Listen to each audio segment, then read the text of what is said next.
How do? Um, okay, so I was in California over Christmas, and it was actually Christmas Day, and I was sitting on the couch, and my little 9-year-old niece is really into organizing and planning, and like she wanted a whole planner and all this stuff for Christmas. So she's sitting there setting up her planner, and I was like, oh, because Christmas Day was on a Sunday, and Sunday is when I do all of my big planning.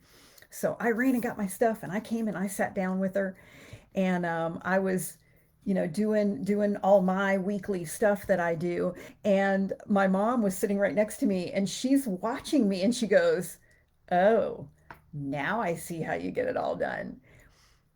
And I have a lot of weaknesses and a lot of things I'm not good at, but I am good at getting a lot of quality work done quickly. I can crank out some product. I can get stuff done, and I have an ability to focus. And it's not because I'm special. I'm going to teach you some of those secrets, but I'm getting ready for a talk that I'm going to be doing in a couple of weeks. And I thought, I think I'll flesh out some ideas and practice here with you guys, and you can kind of learn some things, hopefully, that will help you. I'm Mary Dittman. I'm an award winning business professor on the collegiate level.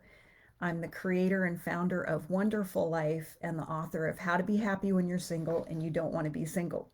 And I'm looking back and forth because I'm doing Instagram Live and Facebook Live at the same time. So hope that's not annoying. Anyway, the title of the talk I'm going to be giving is it's on like goal setting and getting ready for the new year. But I was flipping through my Bible looking for something else, and I saw in my Bible in the NIV the subheading in Philippians 3 that says pressing on toward the goal. And I went like, oh my gosh, that's the name of the talk then. So this is pressing on toward the goal. And this is where Paul is saying, I let go of those things that are behind me, and I press on toward the goal, okay, to attain that which Christ has taken hold of me for. And I like in the Passion Translation, it says, I have one compelling focus. I forget all of the past as I fasten my heart to the future instead. And I love that.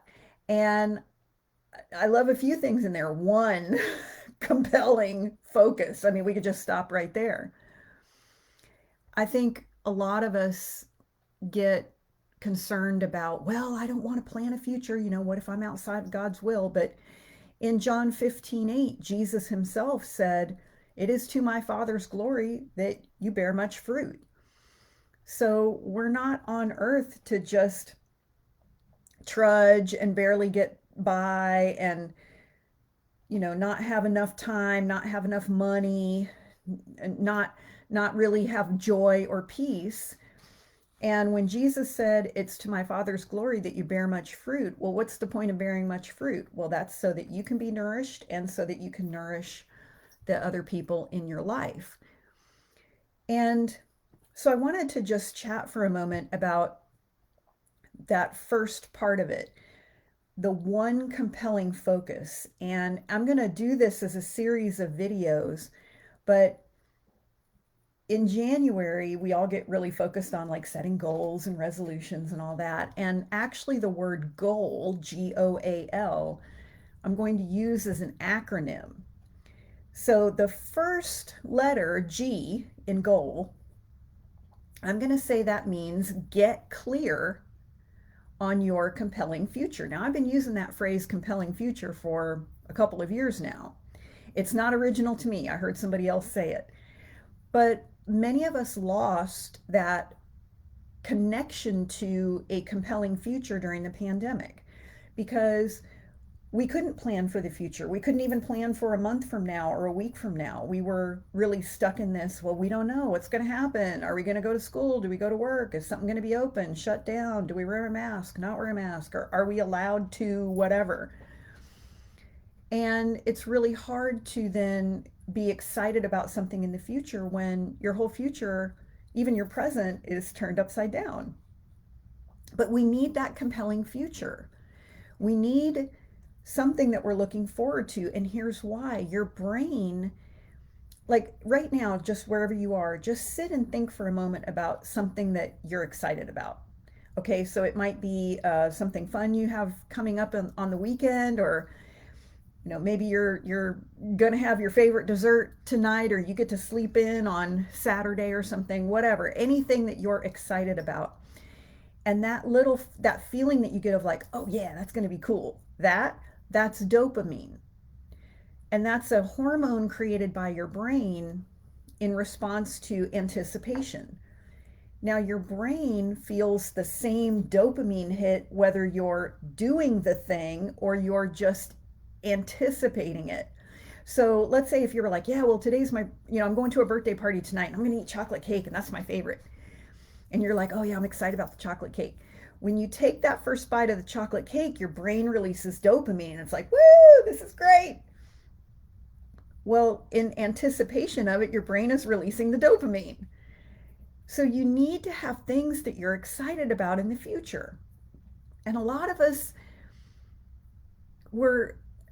I think sometimes we're almost afraid to think about something we want for the future because we think like, well, what if that's not God's will for me? But that is the equivalent of if we said, all right, we're going to take a trip, and we went to the airport, went up to the ticket counter and said, I want to buy a ticket. Well, what's the ticket agent going to ask you? Where do you want to go? And if you stand there and go, I don't know, she can't help you. Or if you say, well, I don't want to go to Dallas. I don't want to go to London. I definitely don't want to go to Australia. Many times we're very clear on what we don't want. Well, I don't want to stay single. I don't want to stay in this job. I don't want to keep living in an apartment. And that's the same as, what can God do to help you when all you're saying is, I don't know, I just don't know what I want. I like the story in Nehemiah. It's in Nehemiah 2. So Nehemiah is in the cohort who has been exiled uh, into into Babylon, and he is the cupbearer, the wine steward for King Artaxerxes. And King Artaxerxes, one night, Nehemiah is serving the king and the queen, and he's moping. Now, that alone could have gotten him killed. It was against the law to be downcast in the presence of the king. And the reason for that was, the idea was, hey, you're in front of the king being divinity in flesh, and how could anything possibly be bothering you? So the fact that Nehemiah was kind of moping in front of the king was already putting him in danger. But God gave him favor with King Artaxerxes, and Artaxerxes said, here, I won't even paraphrase, but why does your face look so sad when you're not ill? This can be nothing but sadness of heart. And Nehemiah says, I was very much afraid, as he should have been, because he could have been killed. But I said to the king, may the king live forever. And went on to say, well, how can I be happy when Jerusalem, my home, everything lays in ruins?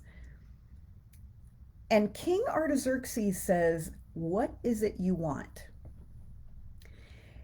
And Nehemiah says, I prayed to God. So he real quick said a prayer.